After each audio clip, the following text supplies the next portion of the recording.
Do Good Work Podcast, hosted by Terrell Strayhorn and Jaquan Johnson. We specialize in taking a deep dive into issues that truly matter. Each episode unpacks the challenges and opportunities facing today's leaders, from classrooms to boardrooms, offering insights that inspire real change. By redefining success, we're changing lives, empowering people everywhere to create environments where everyone feels a sense of belonging, whether at home, work, or school. So hey, sit back, relax, grab your favorite beverage, and join us as we explore the issues shaping our futures, one meaningful conversation at a time. Let's go!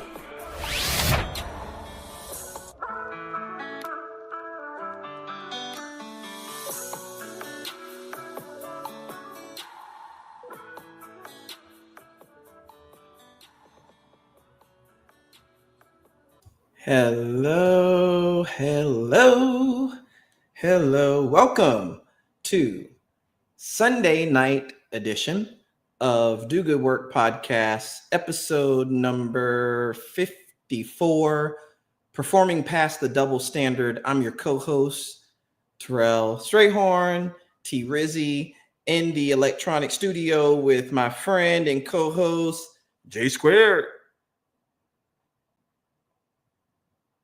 What's up, boss man? Good to see you again on this Sunday.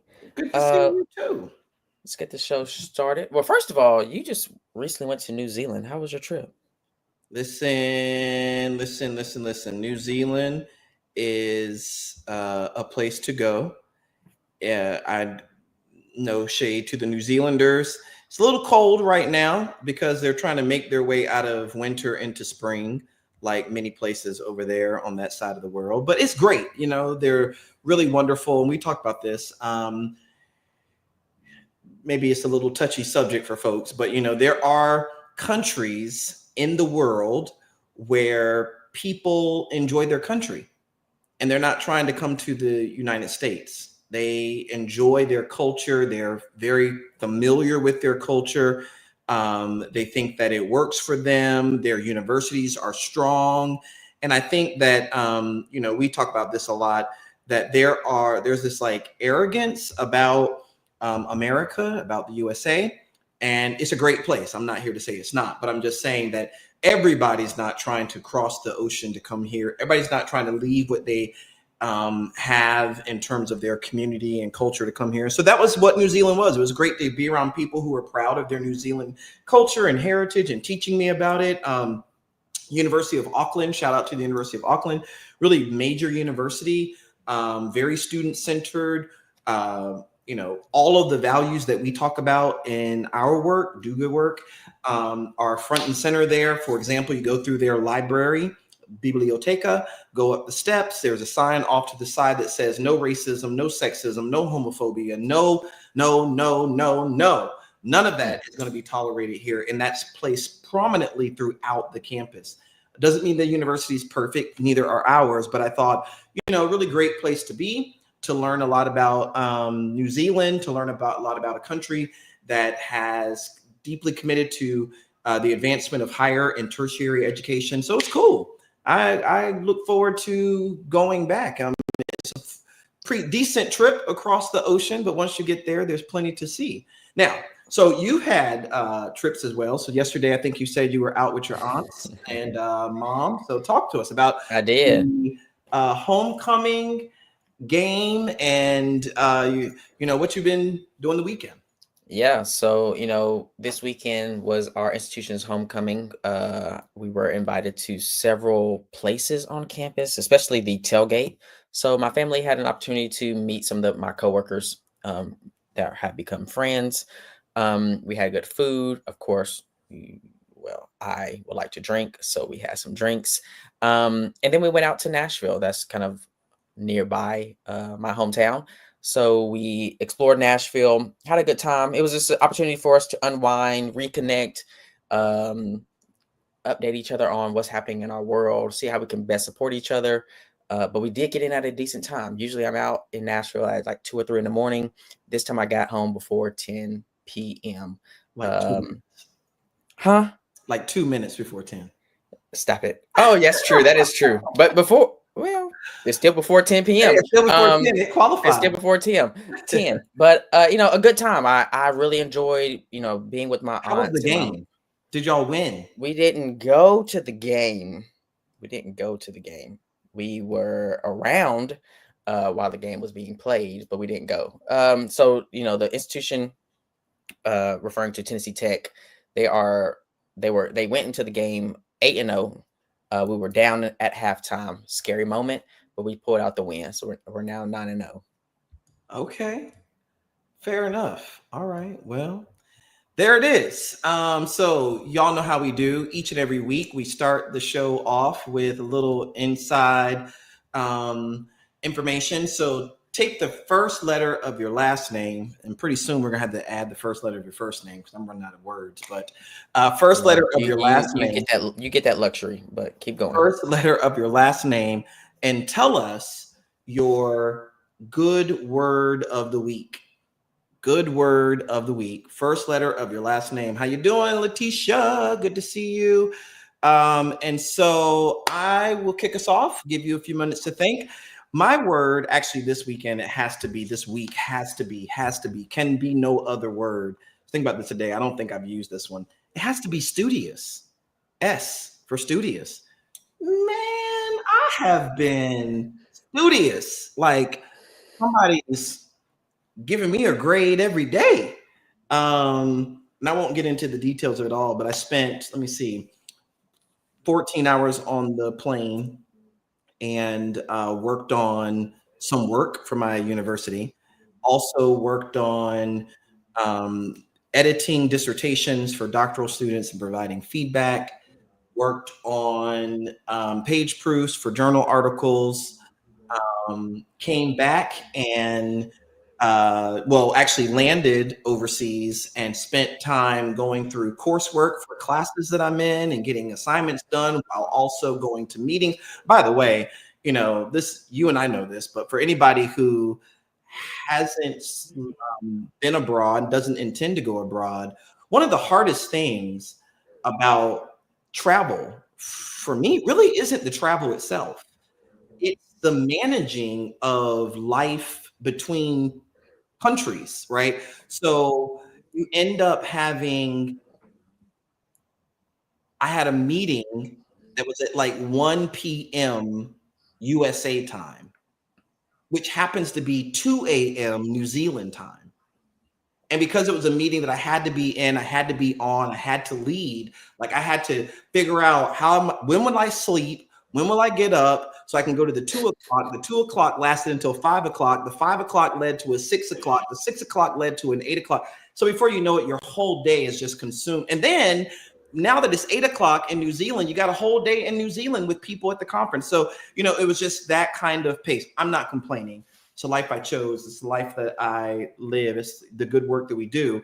But it kept me being very studious. Like you've got to be according to your schedule. So I was able to knock out a lot of homework, a lot of assignments. I was able to meet my deadlines for my university roles.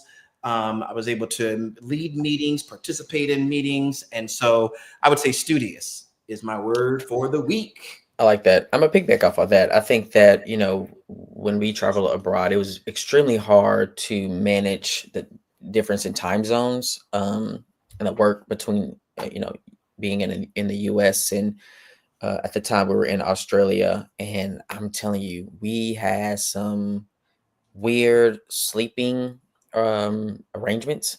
There were times where we were sleeping at 2-3 a.m.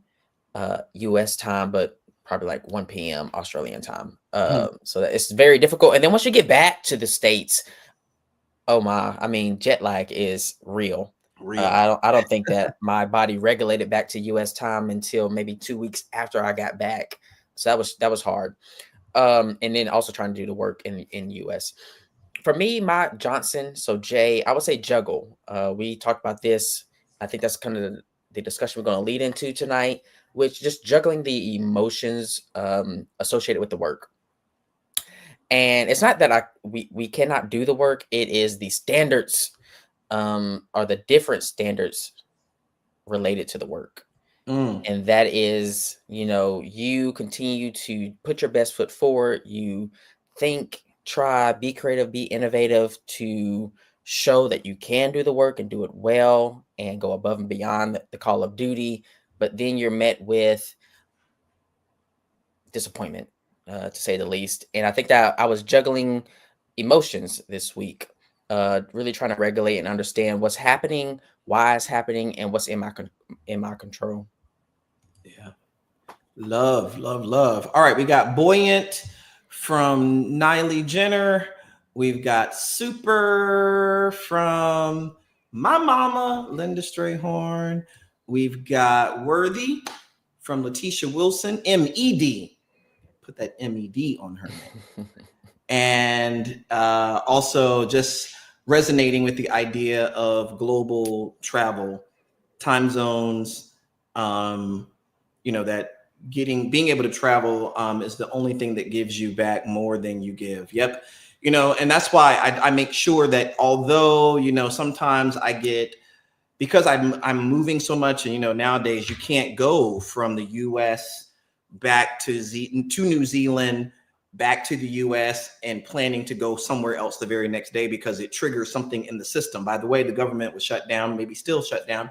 And so you've got all these moving pieces that make you look suspicious. And so, sometimes I sit there and I'm like, man, this is so frustrating. But I think about it. You know what? One, it's about our safety and security, and that's critically important. Two, you know what? It's a privilege to be able to travel and to see the world. To as I was walking around New Zealand, it was cooler than I would want it to be, but hey, you're still in New Zealand. Some people will never see New Zealand, and you're going there to be able to spread the message of belonging, right? And so there was a fabulous conference there, the ANZA conference, I'm going to get it completely messed up, but basically the Australian and New Zealand Student Affairs Association, much like our NASPA and ACPA, brought me to be their keynote speaker. Man, not a dry eye in the place, with ovation. I felt really, really the love. And although I talked to my mom about it, she didn't seem too crazy about this. I heard from people from Kenya, people from the Pacific Islands who say, hey, you got to come to our conference next year and speak. So the answer is yes. If y'all are watching, send those invites, please. So, I'm really excited. Good to see our partner in the work. Absolutely. Nita Freeman in the house. Dr. Freeman. But listen, I am excited about tonight's topic. I think this is going to really hit home for a lot of people, much like our episode last week and the week before. So tonight we're talking about performing past the double standard, right? That that thing where some folks do the bare minimum and get a standing ovation, but others, maybe like me, like you, like those who are listening and watching, go above and beyond and barely get a nod. That's the double standard. And we're going to unpack it tonight, meaning what it is, why it exists, why it matters, and most importantly, for all of us who are committed, deeply committed to doing good work, how to rise above it without ever losing our pace or losing our peace or losing our purpose or losing our power. I got a whole lot of P words for y'all tonight, but we're going to do it in a way that we can make sure that we stay committed to the kind of work that we do, because never should we ever feel like we have to dim our light for other people to shine. So, let's get into it for a little bit. I'm going to turn it over to, we're going to talk about performing past the double standard. So I thought we might start here. What exactly is the double standard? And for this, I did some deep dive into research. Yeah, right. It's called, I found a slide online that I thought we might share. I like it. And I'm going to share this and we can talk through it. All right. So here's what double standard might mean. Double standard refers to the unjust, see, I'm already starting, unjust Y'all see that? We didn't say it. It's unjust, first of all. Unjust application of different sets of standards or principles for similar situations. Different standards, different sets of judgments, but similar situations. It's when one group is allowed more leniency or privilege or license or space, while another group is judged more harshly for the exact same behavior. This unjust, unequal, unfair, inequitable treatment often arises, here's the problem from a psychological standpoint, from unequal treatment or biases, and can lead to unfair judgment or discrimination. So this unfair, unjust, inequitable treatment comes from not a good place, comes from bias, and therefore can lead to unfair judgments and discrimination. I saw these. I'm not sure I'm going to love these as much, but me and Jaquin got better, and y'all got better ones too. Put them in the chat. Here's some examples. Like, it's like a father who allows his 16-year-old son to stay out until midnight, but doesn't let his daughter go out past 10. That's a double standard, right? That, you know, people say, well, but you got to keep them safe. Don't we want both our sons and daughters to be safe? And couldn't it be the case that if we believe that safety is threatened or people are less secure at midnight, then both kids should come in before 10? The reason why this is important, we can talk about it, is that has a trickle down effect. By the time she grows up, matures, she's going to face that same kind of double standard in the workplace, in college, and even in life. The elites get away with it. This is a politician who conscripts men to go to war, but makes exceptions for his own sons so they don't have to go, right? So certain people have to go to war, but his own sons don't go. Certain people have to pay their taxes, but those who are affluent and rich and wealthy and powerful don't pay their taxes. Those, some people have to, subject themselves to judgment or evaluation on the team, while those who are in leadership do not have that 360 evaluation. So let's talk about it. These are the double standards. And they're problematic, one, because they come from a place of bias, and they can often lead to unfair judgment and discrimination. And psychologists call this double standard like differential evaluation. It's when we unconsciously judge the same, almost identical performance differently based on who they think you are. I'll go first. I'll tag in Jaquin. Like, I have had times where I'll go into a conference to speak. New Zealand is not one of them, but I'll go into a conference to speak, and people will say like, oh, wow, you're the speaker? I'm like, yep.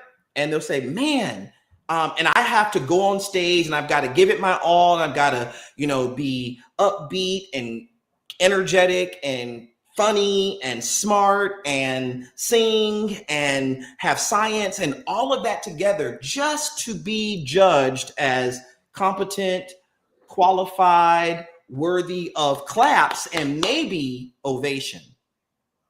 But I've seen other people who come literally with monotone voice, couple of slides, couple of stories and anecdotes. And sometimes people celebrate them as remarkably great. Like they just, now here's the thing. I've witnessed it. There's a difference in the performance. There's a difference in the delivery.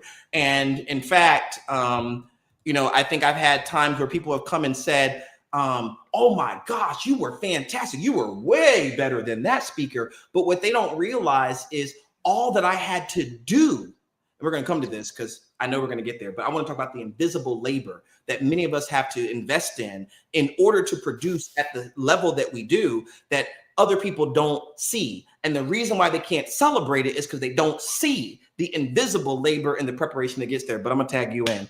Talk about it. Double standard.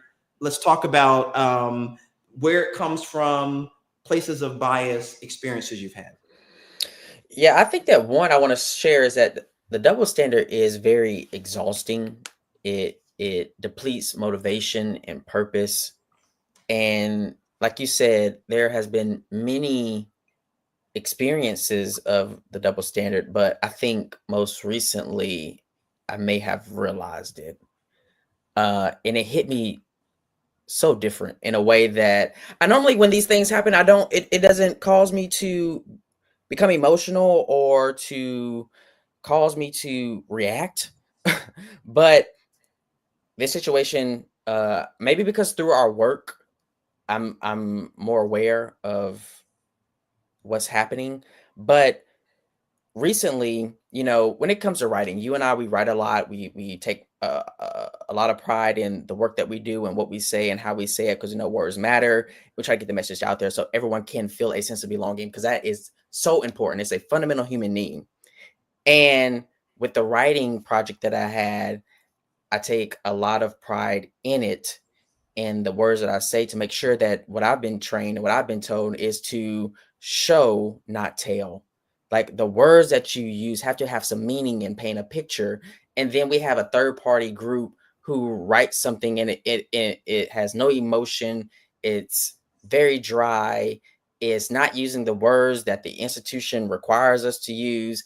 And they get claps and applause and say, yeah, go ahead and move forward. And I am flabbergasted by it in this meeting. I am doing my best to make sure that my face doesn't show that I am frustrated, that I am bothered, that I am worried. And not to mention that, honestly, I'm hurt by it. Because if that was my work, it would have been torn to pieces and destroyed. And I had this conversation with some folks that are very close in my corner, not my circle. That's a difference.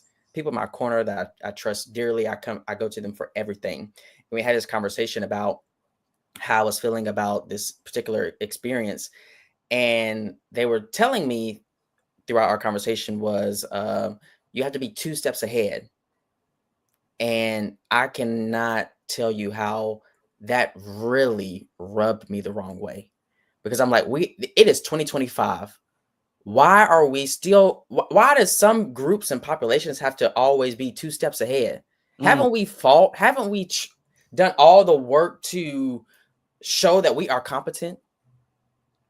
Like, why do I have to do so much to be ahead of the game? And there are people that are doing the same work that I'm doing, could be 40 steps behind and still be celebrated.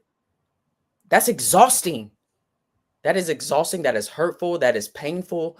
And it's not sustainable, right? You require some groups, some people, some individuals to rise above the expectations to do the work. And I'm not going to listen. Terrell and I, sometimes we can go into a project and do the absolute most. The things that are not required, we do it anyway. We can put a slide deck together. We can do a white background, put some words on the screen, click submit, and go present. But that's not. I guarantee you, we're not going to do that. It's going to be color coded. It's going to have some infographics. It's going to, it's going to look very decent and presentable. And then our presentation will match the slides. But then you have folks out there who can be very dry, very basic, and nothing is said. It's well done. Here are some couple changes and keep going. And I think that, being 2 steps ahead, there have been many people before me and many people after me who have done the work that doesn't require us to be 2 steps ahead anymore. I mentioned it to them in this conversation. I was like, there have been folks like Jackie Robinson, Rosa Parks, Martin Luther King, who have died because of their work, assassinated because of their work. And they were like, well, Jackie Robinson wasn't assassinated. Okay, touche. But can we say that because of what he was battling, he didn't experience depression and anxiety, that he didn't worry about his family? Now, I'm not saying that we have to stand on every table and rock them on everything, but there are some things that I believe I can't just sit back and say whatever, because I know right now, and calm down, Jaquan. There is a niece I have now who will eventually grow up. And I want to make sure that I stand true on what I believe in and my values, so she doesn't experience those same things. Yeah. I mean, we are covering a lot already. I mean, it's like one, I definitely like this distinction between corner and circle. So corner, the 10 toes down, people who you always go to, you trust. Circle, people who might circle around you. We're gonna have to come back to that another week. I already feel a whole episode on that. Definitely, because a circle, can be broken. Anyway, let me stop. But sometimes you got to break the circle in order to let some people out the circle. And sometimes people exit themselves. That's cool. That's fine. But these folks who are in your corner, who are always your trusted advisors, mentors, family, who you can go to. And I kind of like that metaphor because whenever I think about a corner, it's like you can't get out. So I was looking at something today where someone in my corner sent me something and was like, and never delete this no matter how we feel about it. And to this day, it's been 10 years and we have never deleted this thing, regardless of how we feel. You know what I'm saying? Like life is going to be up and it's going to be down, but the circle and the corner anyway. So you have people you go to and you talk to about these things. And when you are performances, I don't mean like putting on a performance. When you're doing something, it's frustrating. You just said it. It's exhausting. Letitia echoed it in the chat. When someone in the in-group is interesting to me from a psychological lens, because the in-group is like the majority. It's the privileged. But if we're going to unpack it, sometimes the in-group is the familiar. It's the people who already know the people who already know the people.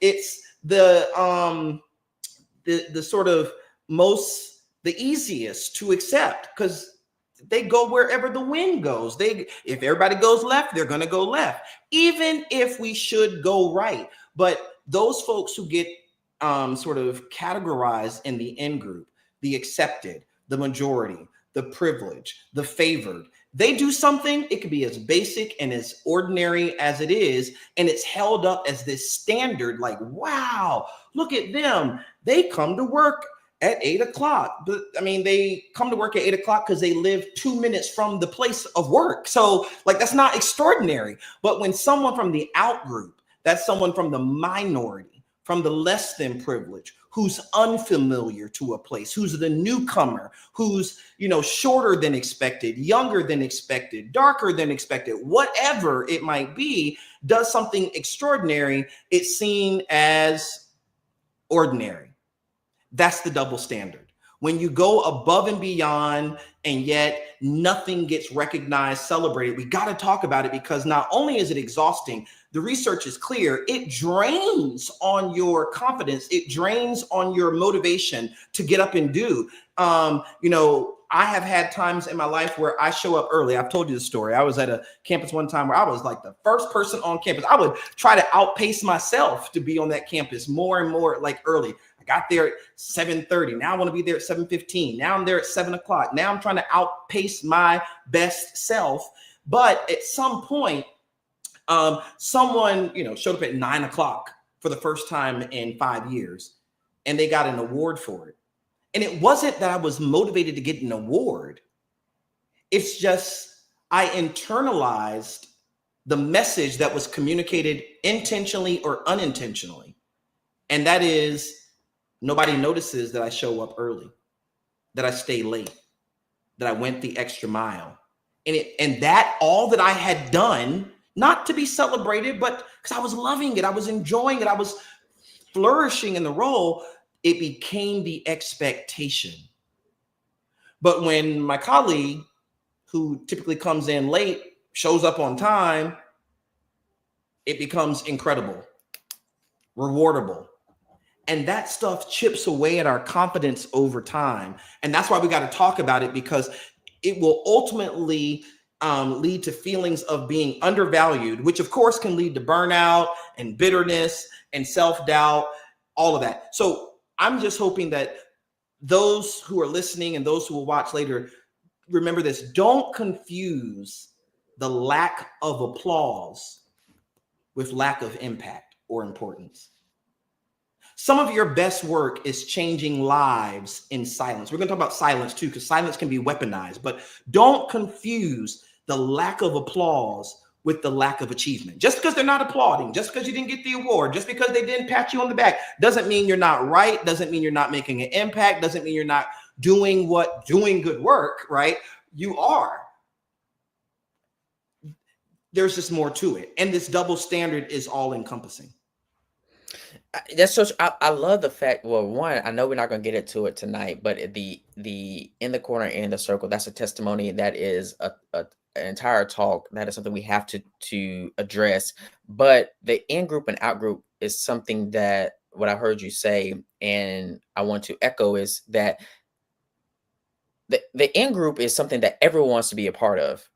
Everyone wants to be in the in group. They don't want to be an outcast or part of the out group. They will do anything. We know when you want to feel a sense of belonging, you will change your hair color. You will change the way you look. You would change your dress. You would change your writing style. You would change the way you talk just to be in the group. And whether it is intentional or not, for example, we have a meeting at another building. We're all going to walk over there together. And then you are 30 seconds late and the group walks ahead of you. And you see them and they see you. Yep. And then have to be like, okay, we're going to wait on you. And then we're going to walk over there. How does that make the person feel about themselves, about their coworkers, about the workplace? And you said, understand that you are the work that you're doing, you're flourishing, you're thriving, you're doing a good job, although you don't get the claps.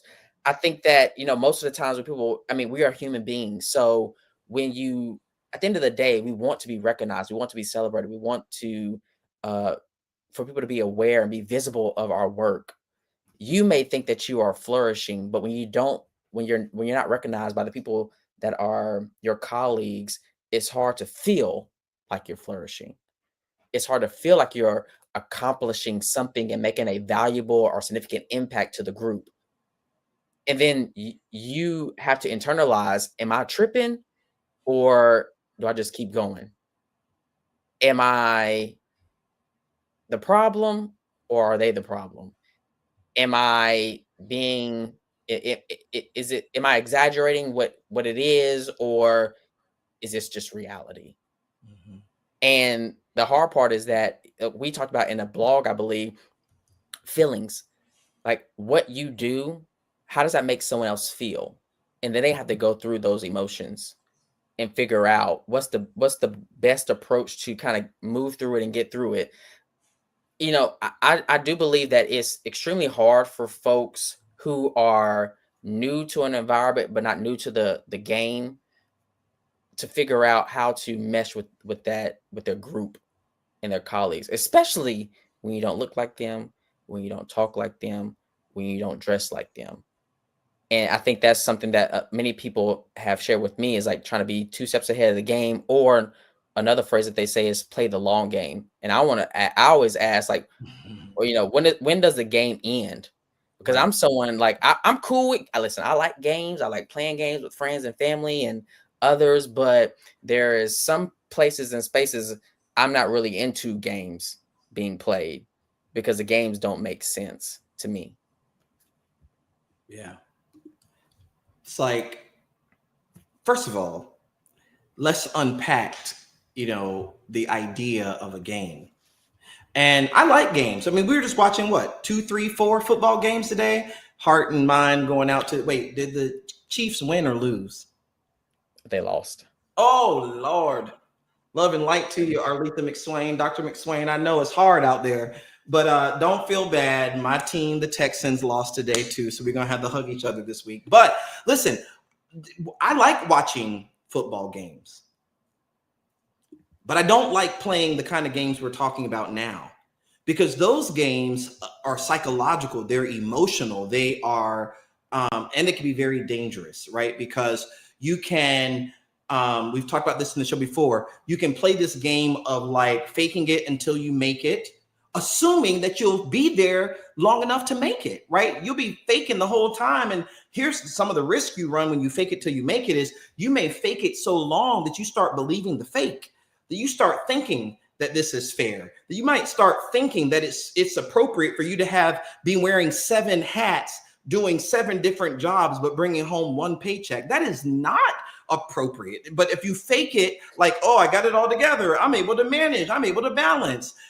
that can get you through a go through, but it has to be timed and it has to have an expiration date, or else you will exhaust yourself. You will burn out. You will flatline. You will withdraw socially, psychologically, or professionally. The evidence is crystal clear about that, right? So we have to pay attention to this threat of like playing the game. Just put on the right outfit. I was thinking about the example I gave earlier. Like I've seen people, I had my beanie on and I had a suit on with some sort of shirt when I went to New Zealand to give my talk.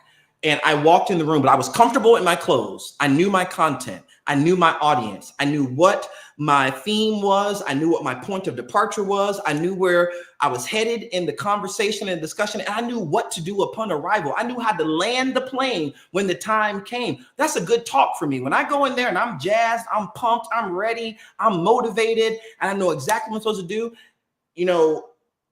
I don't get obsessed with, oh my gosh, my hair's not done or my suit coat is a little wrinkled. Those things don't get in the way. Now, I'm not saying that they're not important to some people, but those playing the game, being pressed and suited and booted and hair perfectly curled, but not knowing what the heck I'm supposed to say will mess me up. And I've had people say things like, oh man, you should, buy this $8,000 suit and buy this $3,000 bow tie and put on these $2,000 shoes. Man, you would totally look the part. My outfit I had on in New Zealand, no shade, probably cost me $100. I'm not even sure because I bought it in kindergarten, I'm sure. But by the same token, what I delivered was where the value was, right? And so I think this play the game, fake it till you make it, perform for the long game, is probably coming from a good place, but we do have to vet it as humans because, one, you said it earlier, Jaquin, it's natural as humans to want to be affirmed. It's natural as humans to want to be celebrated. But what we're coming tonight to tell folks who need to hear it is time for you to stop auditioning in rooms that you already belong in. That it's time for you to stop trying to prove yourself to people who can't even accept your value. How in the world can they validate you if they cannot value you? And we go into rooms looking to be validated by people who don't even understand our value.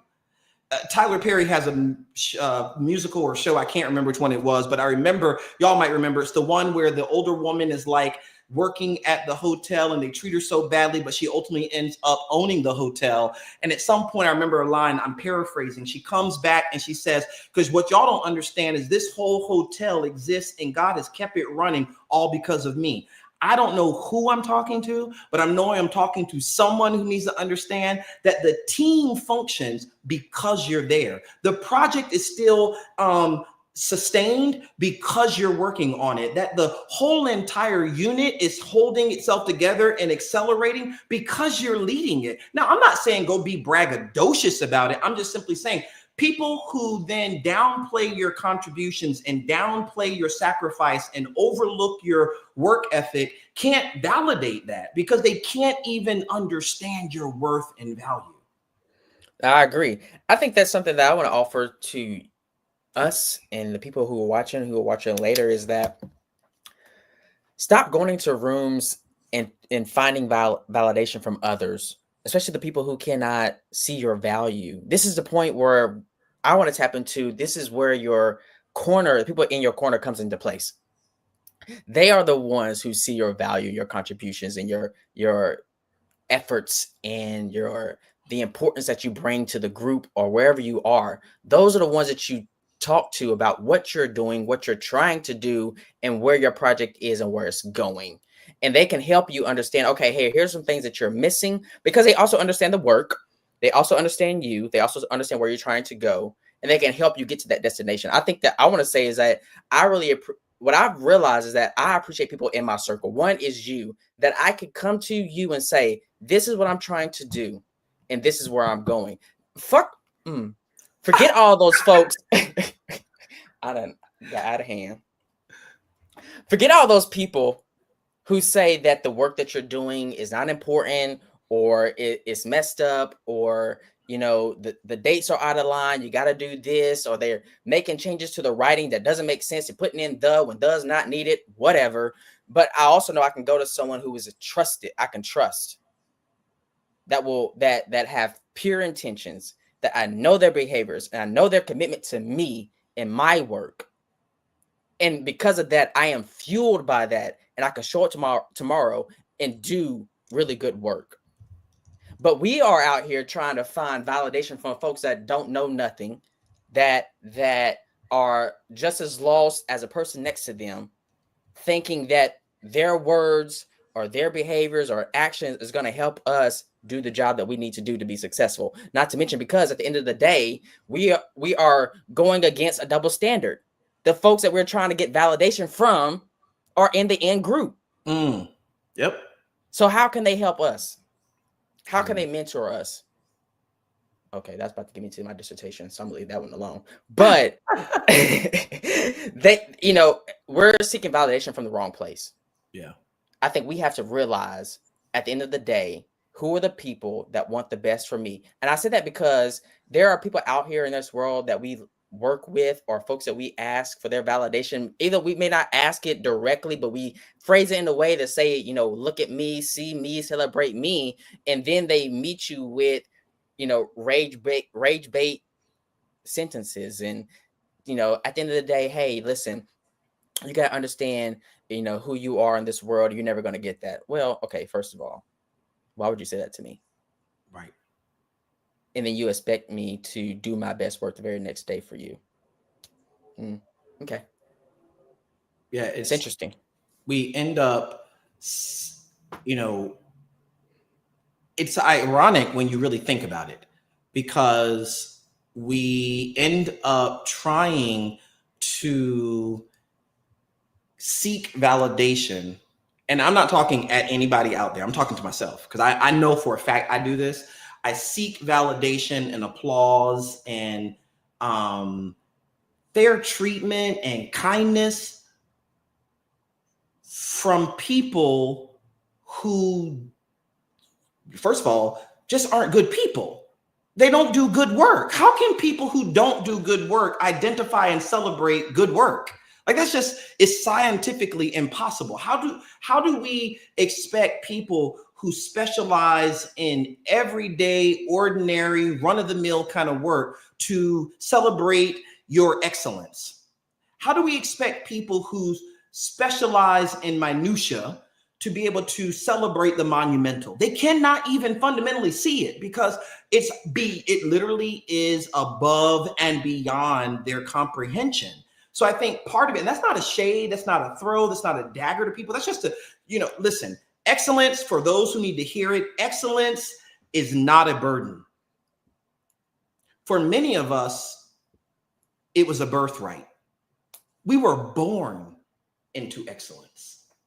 Like, I know my mama's watching. My mom, my dad, my grandmother, my grandfather, my family taught me. Like, sometimes I'd be sitting here like, dang, I've been working all day, and I'm gonna go until I fall out. And then when I get up in the morning, I'm gonna get up and I'm gonna get right back to it. And I'll be like, dog, I am working hard. Where did I get this from? My mama, my daddy, my grandma, my entire family. I came from excellence. I didn't just stumble into this today. My mom worked hard for many years as a nurse. I watched her. I watched my dad, who passed in April, iron my mama's clothes, then my sister's clothes, then my brother's clothes, before he would ever iron his clothes and make his way off to work. Like, I watched excellence before I became it. Now, everybody don't have that story. Everybody don't have that testimony. So I can't be mad when I'm going out of my way to work hard, get up in the morning, stay late, cross every T, dot every I, and somebody can't recognize it, right? I'm not saying that I don't get that way, y'all. I do. I'm human. There are moments where I wish somebody would say, good job. Nice job, Terrell. What, attaboy. Like, I want it, but I know that I, for whatever reason, am position in the world where I am much more likely not to get it from someone and have to give it to someone than to receive it.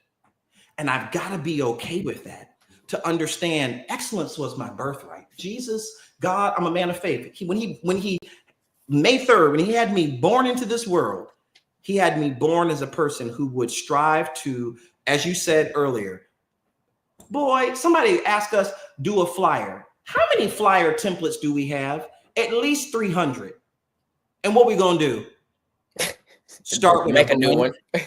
slate. And we're going to think, well, what are the colors and what's the layout? Why? Because we love that creative, iterative, intellectual, collaborative process, right? We would never forego that just by pulling up something old and dropping some. I'm not saying that there's something bad with that. Sometimes you have to do it that way. But I do know that for those of you who are out there who have been made to feel, Niles put it in the chat, have been ridiculed for doing too much, for going above and beyond, for being too big. Let me tell you something. Let us tell you something. Listen, do good work, audience.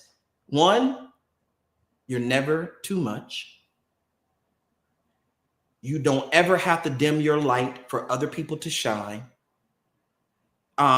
That your best days are, believe it or not, your best days are actually ahead of you. And I know we're talking to some people who have some really good days behind you. And some of y'all living some really good days right now. But what we got to tell you is the best is yet to come. So what we got to do is perform past this double standard, because people will weaponize this double standard. I'm going to say one more thing just because it's on my mind about silence. What I've learned is you've got to be, my mom taught me this, my dad reinforced it, but you've got to be really careful telling people about like what makes you tick, like what makes you, what you like, what you don't like. Got to be really careful. For those of you who are and many world religions have stories about this, but I'm going to be most familiar with Christian scripture. There's a story about Samson and Delilah. His strength was in his hair, and she ends up removing his hair. You got to be careful telling people where your strength is, because then people will weaponize the very thing that you just told them makes you tick. So I know for a fact that sometimes I've told people in the past, not so much now, that like, I do like to be celebrated. I do like praise. I like to know I'm doing a good job. I like for my supervisor to tell me, hey, this was right. Hey, thanks for meeting the deadline. Hey, thanks for getting me through that tough period. It's 100% human to want that, but it cannot be your only source of fuel. Why? Here you go, Dr. Freeman, because if you only move when they clap, they'll stop you by being silent.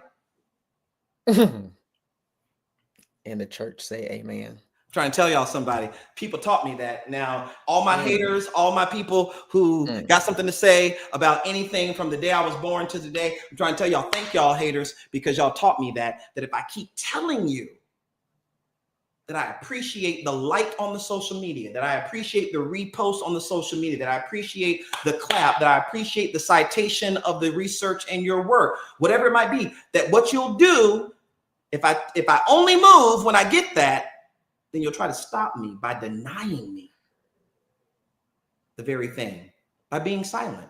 And what I've learned is how to keep pushing past the double standard, even in silence. How to move. Letitia put it in the chat earlier. Letitia put it in the chat. I know pray for me, Chanita Freeman. I'm getting Memphis over here, 901. Letitia put it in the chat. It's about silence. You got to move stealthily, even through silence. Just drop it on them one day. Don't tell them you're working on it. Don't tell them the podcast is coming. Don't tell them about the event. Don't tell them about the dissertation or the book or the thesis. Just drop it on them one day and be like, boom, project done. Boom, house clean. Boom, car purchased. Boom, degree done. Boom, promotion is already fired.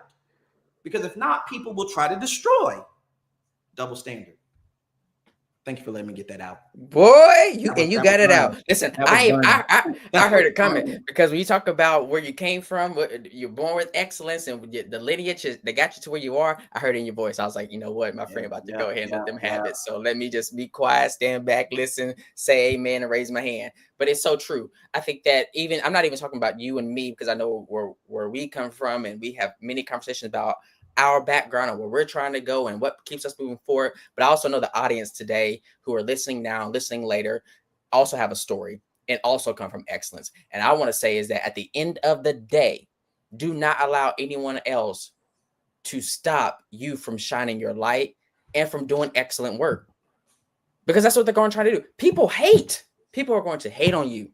And I have learned the same thing that you have said, is that at the end of the day, you cannot trust everybody. You can't trust people with your story. You can't trust with them with what makes you happy, what makes you keep going, what like you said, like being celebrated, saying you did a good job, which is why even today, people often ask me, like, why are you so quiet? When I first met you, you were really quiet, and now you talk more. But at the end of the day, you don't have full access to me. Kima Talley is listening tonight, who is someone I met at Tuskegee University. She was the director of tutoring, the tutoring center. I was a tutor for psychology, and we are good friends now. And she would say all the time, like, Jaquin, you are someone who you will open the door, but the screen door is always shut. And you're right. Mm-hmm. My screen door is always shut until I know that I can trust you. Yeah. And let's not. If it ever gets to a point where I give you something about me and you use it against me, the screen door is closed again. Yep. It's what we say. I can't allow you access to that. Teach people. You got to teach people how to treat you, right?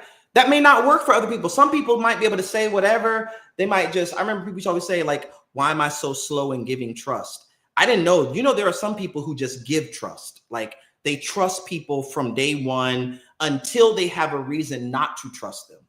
I don't know how many of y'all out there in the listening audience put in the chat, do you just give trust until it's broken? Then there are other people, I think I'm much more dislike, where there's a screen door and I slowly start to build trust over time. I don't start with trust. Trust is built. And come on, friend. Now, you know this one back of your hand. What are the elements of trust? There are a couple of them.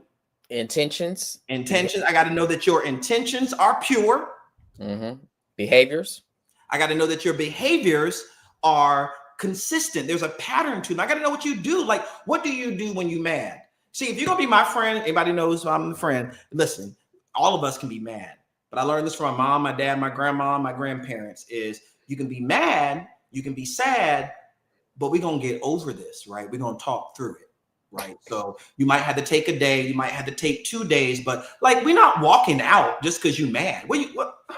You've been my friend for 2 years, and you're just gonna walk out because you're mad today? No, that's not happening. Come back on in here. Mm-hmm. Let's talk about it, because have a conversation. Maybe I have to forgive maybe I have to apologize. I was telling you about a situation this week where I had to apologize to someone. I came off a little too strong. I knew my intentions were pure, but my behavior wouldn't resonate with them. It might work for me, it don't work for them. Intentions, behaviors, what's the other one? Commitments. What are you committed to? And because I'm committed to this person, come on, I had to sit down and say, listen, I'm not perfect. You're not perfect. That's why we make a lot of sense together. I apologize if I came off too strong, but here's how it made me feel when you did X, Y, and Z. And they were able to talk through it. There are so many, listen, people be sitting around blocking people. I very rarely ever block anybody, because why do I need to block you? First of all, I should be able to talk to you. And if we're not rocking with each other, we don't want to have an interaction, just stay over there. I can stay over. We should be able, as adults, we should be able to manage ourselves. But this whole idea of like, oh, because you, one of my friends was telling me this week that like their friend didn't end up commenting on something they posted on social media about their promotion and their long-standing friends. I was like, well, first of all, did they see it? Well, I don't know. They always on social media. When we together, they always on their phone. I'm like, again, but do you know that this week was a week that they saw it? Like, I think we just have to, first of all, realize everyone is different.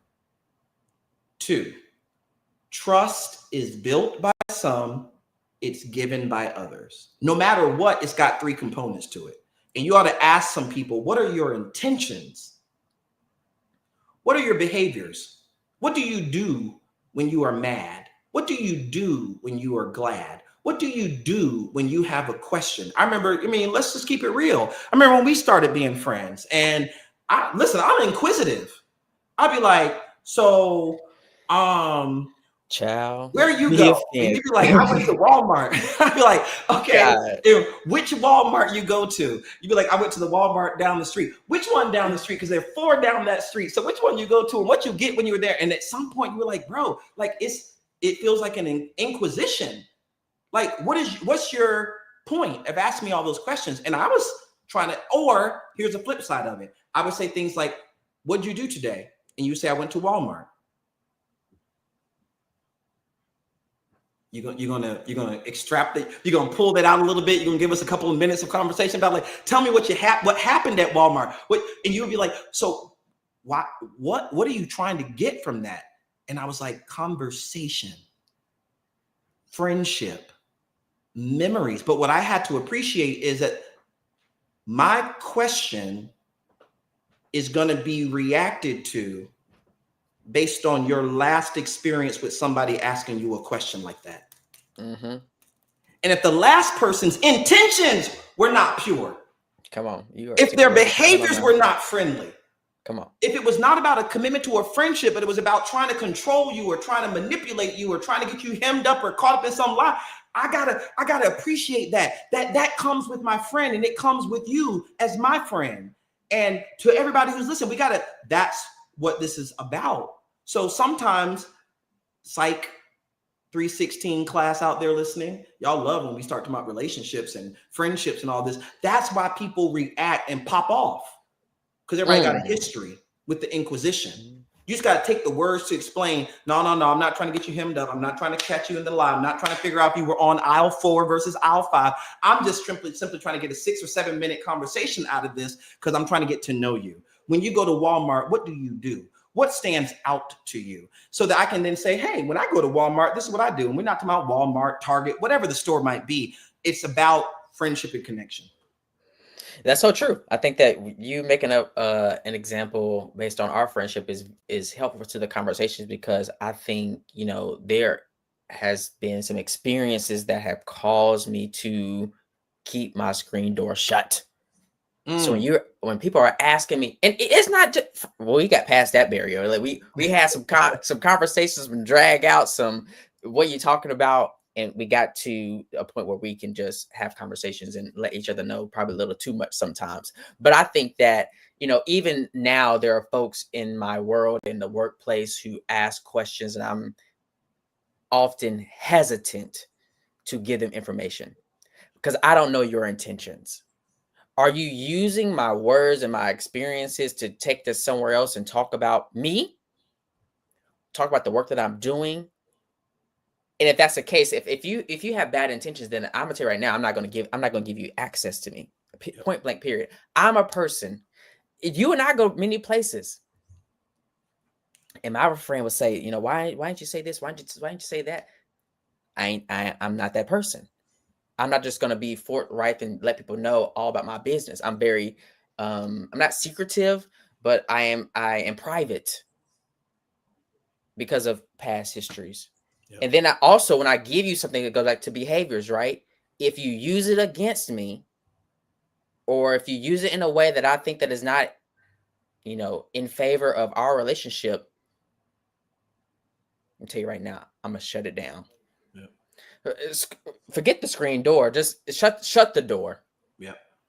And then I think that's, oftentimes what I say to some of our students and to myself, right? I'm talking to myself in this conversation, is like, we have to do a better job of asking, what are your intentions?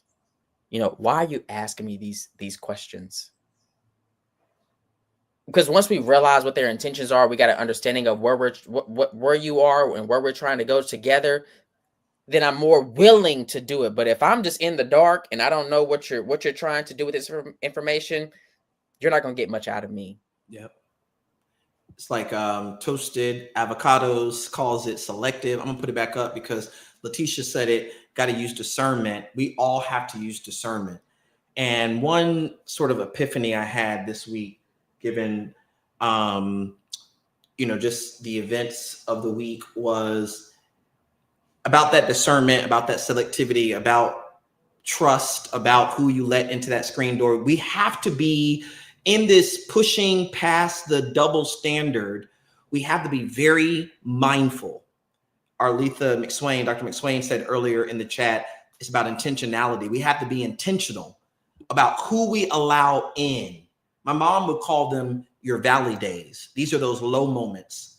You ever had a moment? I know you have, because we've been there for each other through those moments, right? But like those moments where you're just not feeling your value, you're not feeling your worth, you're not convinced of your value and your worth. It's just a hard time. Everybody's got them. It's human. There are days where you're really up and you're, like we say, on 10s and 12s.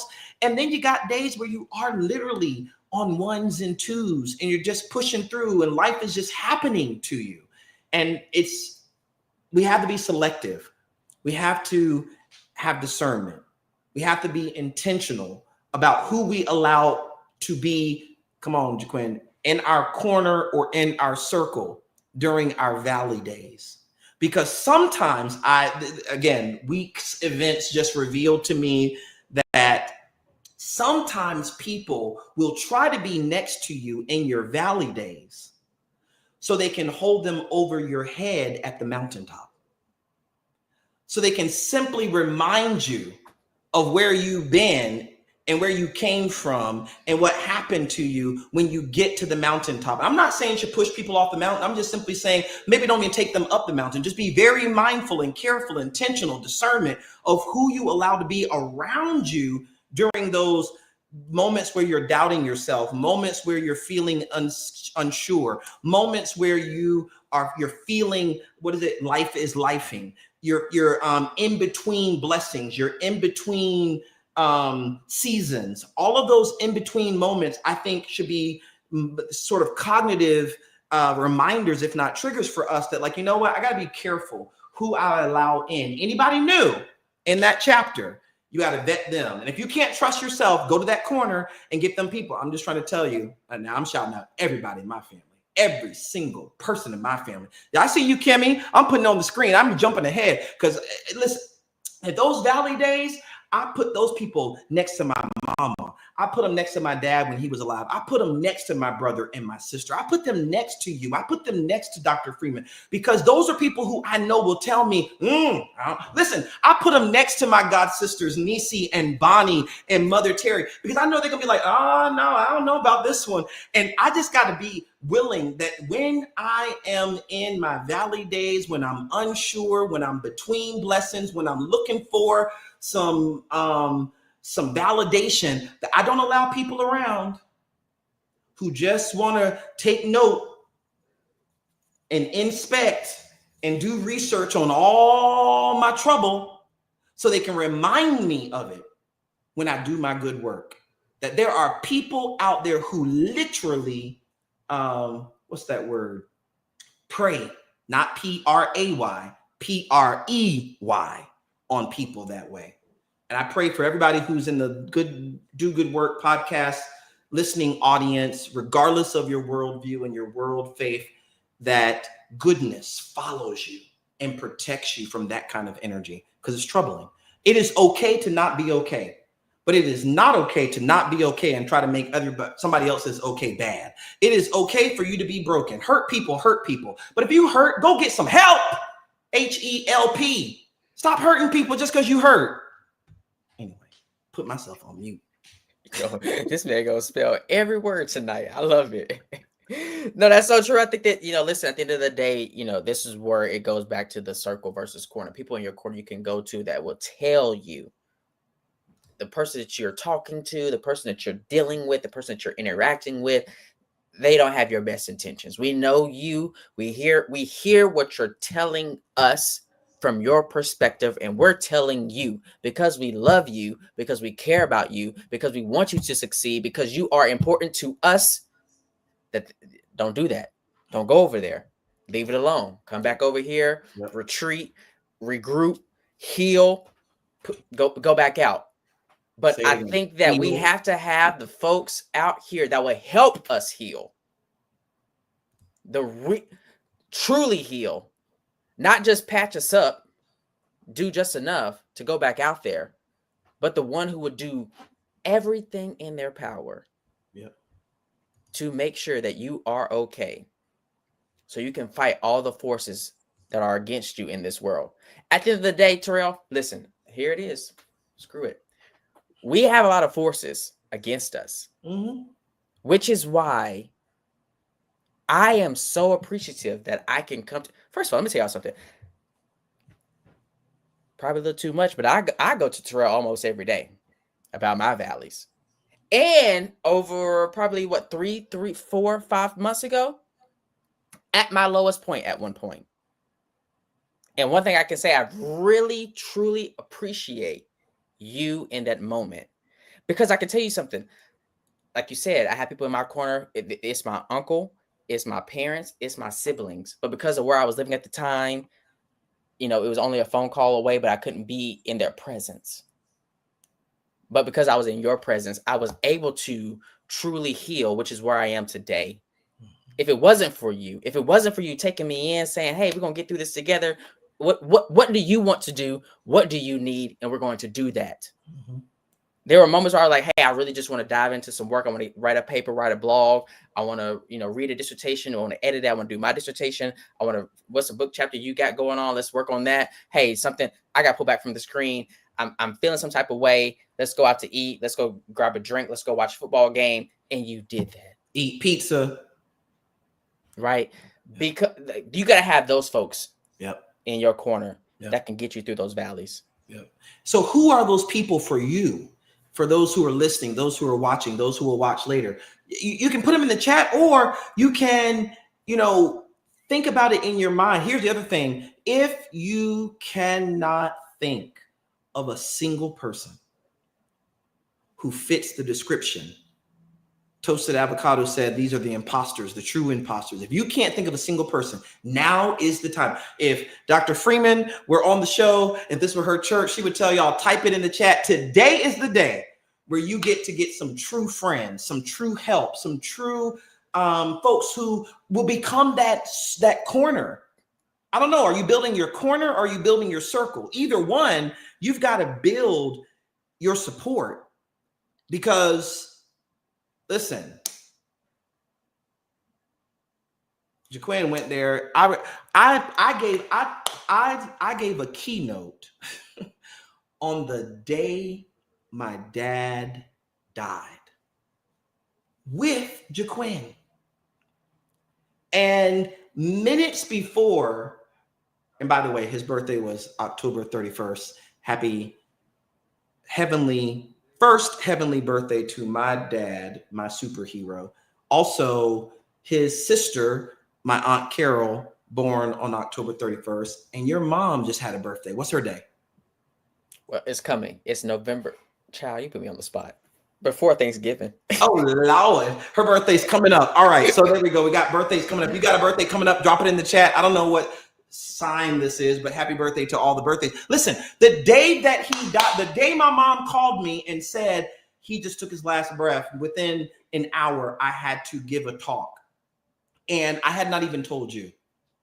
But the moment I told you, you met me where I needed you to meet me. And we processed it. Like, you've got to have some, I'm not saying this to everybody. Listen, write it in the chat, put it in your notes, put it in your phone, tweet it, twerk it, do something with it. Don't trust everybody. My grandma, when she was alive, she would say, love many, trust few. Learn to paddle your own canoe. Can't trust everybody. And I'm not preaching at people. I'm talking to all of us, because I have certainly learned that there are some folks who did not deserve my trust. I gave it to them.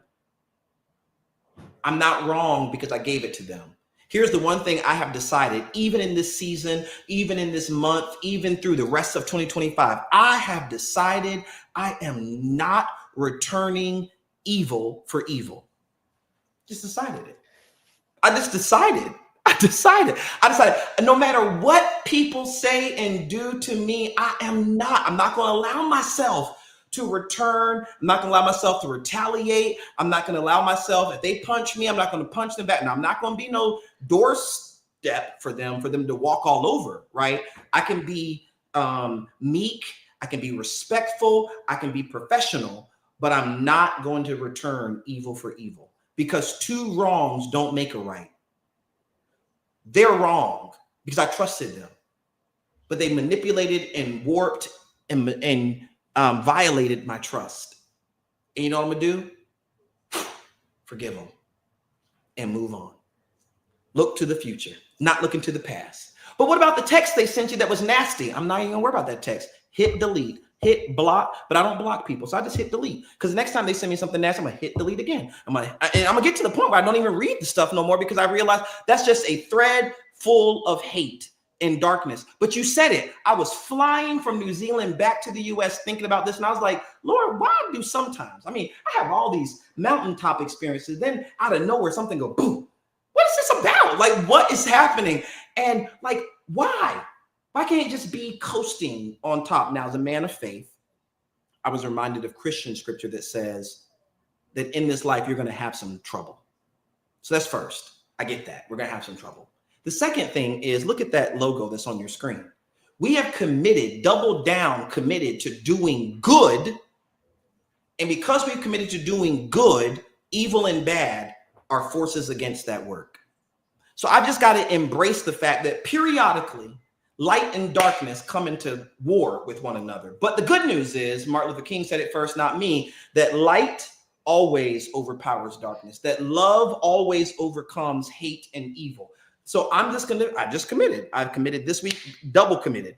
I'm just going to be good. I'm going to be nice. I'm going to say hi. Even when people don't say hi to me, I'm going to say, how are you? Even though they didn't ask. I'm going to return messages, even though they didn't return mine. I'm going to like their posts, even if they didn't like mine. I'm going to cite them, even if they don't cite me. Why? Because I want to live a good life. In fact, I have decided this week, I want to live a long life. And you don't live good, long lives, keeping all that negative energy bottled up. So what do they say? Thank you for attending my TED Talk.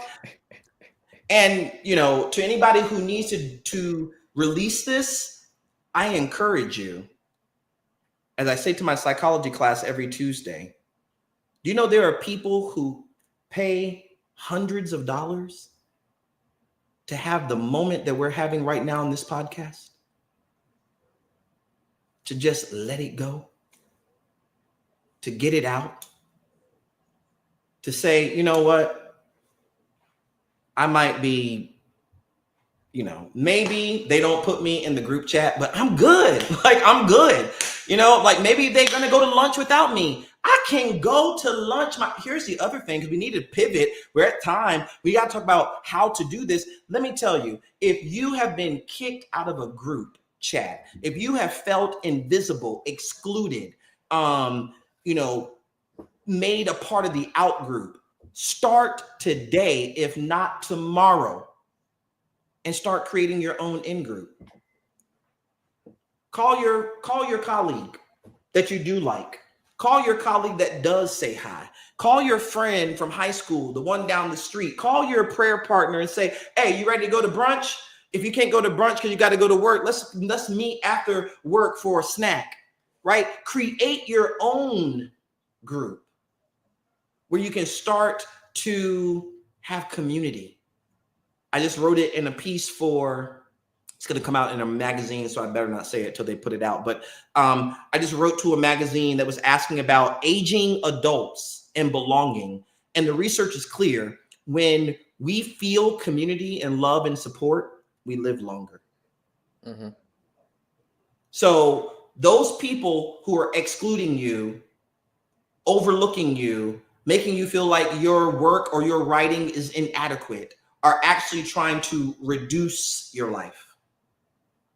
And what you've got to do to intervene, to perform past the double standard, is create a space, create your own celebration, create your own village, your own circle, your own corner of people who will say your writing is good, your work is good, your leadership is solid, your ideas have value, your vision is bold, right? And if you can build that both in your group, outside your group, on your smart device, in your community, in your family, wherever you can do it, you're going to just simply extend your days, make your life longer.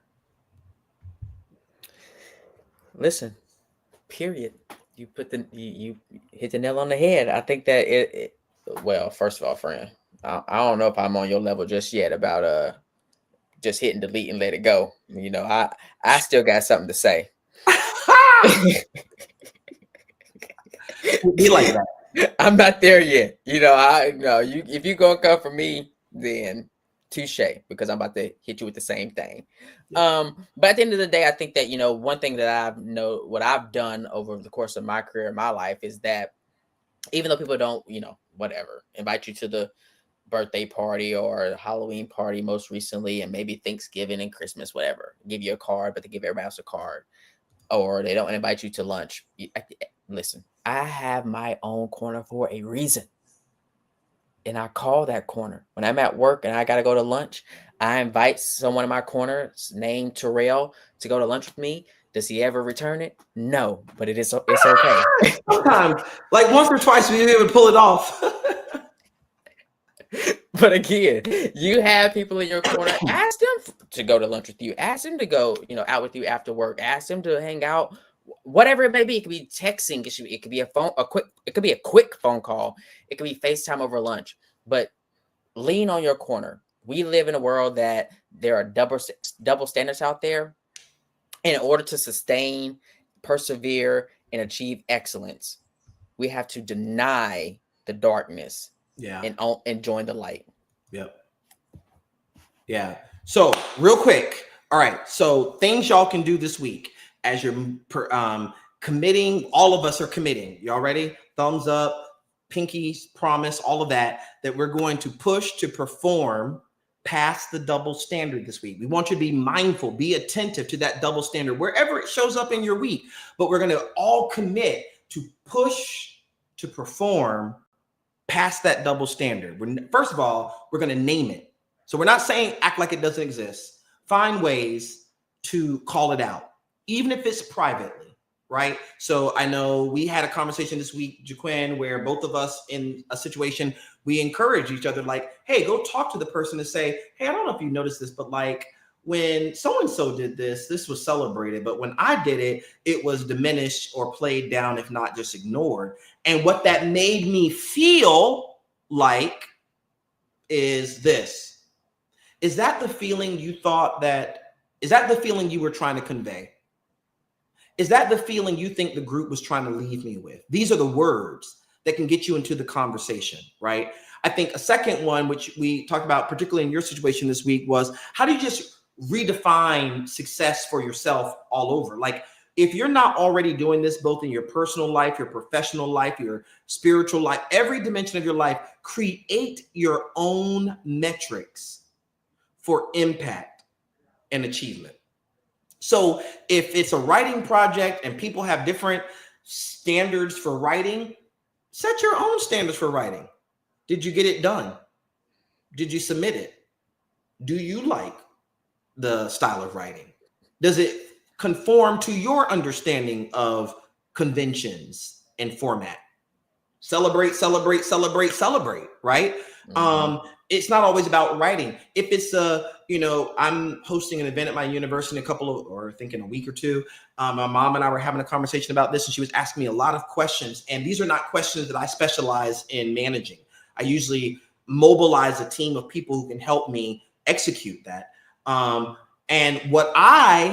So I can't say, did I pick out the tablecloth? Do I know the color of the silverware? I assume it's silver, but whatever. I don't do those very well. I don't get down because of the kind of work I've had to do over my career, and the kind of multiple roles I'm managing. Rarely will I have the kind of time and bandwidth to get that granular. But where I marked myself a success in my conversation with my mom was, these are things that I thought about. They are things that I'm holding someone else accountable for. They are things that came up in conversations with the team, right? So success is not me executing. Success for me is the fact that these are not things that are not on my radar and I'm not thinking about. You've got to define for yourself some success metrics that allow you to measure your impact and achievement. And then I think my last one, Jaquan, you can close this out and then I'll close out the show, is one, build your village. We've already talked about it. Surround yourself, get your corner, get your circle, get your people, but surround yourself with people who set standards like you.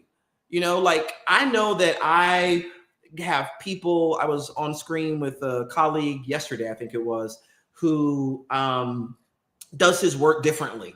And so I found that he was quickly tired by the amount of time we were focusing on certain aspects of the project. And I had to appreciate, okay, different approach, not bad, but this is why we don't spend an inordinate amount of time on screen working, right? If I want to be on screen working, I'm gonna have you on screen working, because we set those standards for each other, and we both have that same sort of expectation about what excellence looks like. And that's not a slam to people who have excellence defined differently, right? It's just that when excellence is defined here for one person, but it's defined here for another person, that's where tension and conflict can happen. So I think those are really important how-tos. Name it, redefine success for yourself, build a village of supporters. What would you add? I can see this thing on the screen said, have your I am speaking moment. I don't know what, did you say that? I am speaking? Nope. Okay, then I'm going to say what I think. He's talking about, you know what I'm talking about? What he's talking about? Okay, so in Virginia, there's the governor's race. And there's a candidate. I'm screaming. No, I know. Okay, yeah, the Republican, yeah. I'm not gonna even touch that one. But you gotta have one of those moments where you just get it out. I mean, but it's so true. You can tell that she is letting it out. I don't know where it's coming from. That is a whole nother conversation that I want to talk about, but I'm not. So I'm gonna go with what I thought it was before I was informed. Mm-hmm. I think you have to have your I am speaking moment. I had one recently. Is like there are times where let it go. Let me let it out. Let me say what I have to say my piece, say what my perspective is. I really don't want you to comment, right? So I think that's one thing. Have some folks where you can go to. It's like, listen, I got something to say. I'm gonna let it out. These are the things I want to say to them, but I can't not say to them. So I'm going to say it to you, right? Second thing is, I think that you have to find the things that make you happy, like truly make you happy. Not just things like, oh, I did this one time and I felt good about it. Like, what makes you happy? Is it a nap? Is it, journaling? Is it going for a walk? Is it going to a rooftop bar and having a sip of wine? Is it walking in, late at night? What is it that makes you happy? That refuels you, that gets you going, that allows you to lay in bed at night, wake up the next day and solve the problems that are in front of you. And I think third is, at the end of the day, understand the problems that you face are inevitable. They're going to come your way. There are things that are in your control and there are things that are outside of your control. Anything outside of your control, I know it's easier said than done. I'm speaking to myself as well, is that if it's outside of your control, let it go. Because you cannot be Jaquan. You cannot be so focused on the things that you cannot control, because it's going to take away from the things that you can control. When you're not focused on that, then at the end of the day, you're going to be behind the 8 ball anyway, because you're not getting the things done that you need to be getting done. You are putting all your energy on the in the basket where, no matter what you do, nothing's going to change. Versus doing the things, you can move some mountains, you can move the needle, you can have some conversations, you can make some edits and make progress that will help you in the long run. Love it. All right. Well, believe it or not, y'all, this is the end of episode 54, Performing Past the Double Standard. Tonight, we've learned that the double standard isn't just a workplace issue. It isn't just a church place issue. It's a human issue. And it thrives wherever favoritism and bias meet.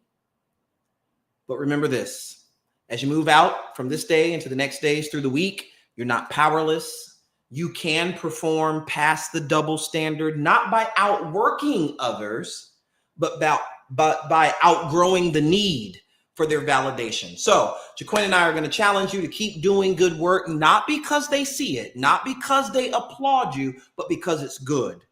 And good always outshines bad. Good work always leaves a mark, even when no one is looking. So until next time, we want to remind you to do good work. Take care of yourself. If you go out this week, don't be afraid to do something. But if you're going to do something good. And y'all know what we call it. Do good work. Peace. Thank you for tuning in to Do Good Work Podcast. We hope you found today's conversation informative, uplifting, and insightful. Don't forget to like and share this episode with your networks. Follow us on social media at Do Good Work on X, formerly Twitter, for real-time updates, behind-the-scenes content, and so much more. Until next time, friends, don't be afraid to do something, but do something good. Do good work.